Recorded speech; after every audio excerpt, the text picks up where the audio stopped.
Баршаңызға сәлем, каналыма қош келдіңіздер. Бүгін сіздермен осылай шашылып тұрып пісетін өзбектің палауын дайындайтын боламыз. Алдымен табаға сұйық майды құйып, оны қыздырып аламыз. Кейін үстіне үлкенірек етіп туралған еттерді салып, асты үстін кішкене сарғайтып, қызартып, қуырып аламыз.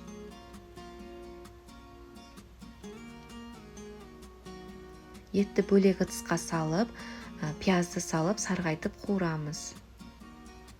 Кейін үстіне етті қайтадан саламыз және дәмдеуіштерді саламыз. Мен қара бұрыш, зира және кішкене қызыл бұрыштан қостым және қайнап тұрған ыстық судан бір кеседей құямыз және оттың астын басып етті толықтай пісіреміз. Шамамен 40 минуттай піседі.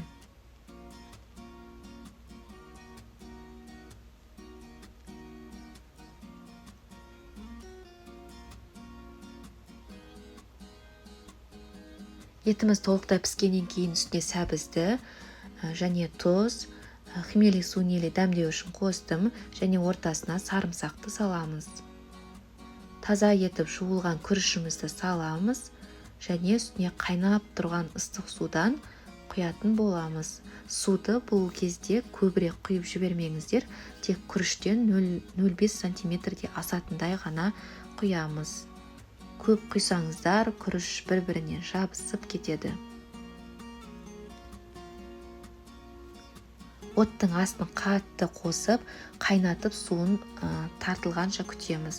Кейін бетін осылай тесіп, астын ең төмен отқа қоямыз да 15-20 минутта шамамен пісіріп аламыз. Міндетті түрде жасап көріңіздер.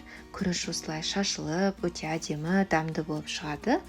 Каналға тіркеліп, лайк басып, комментарий қалдыруды ұмытпаңыз.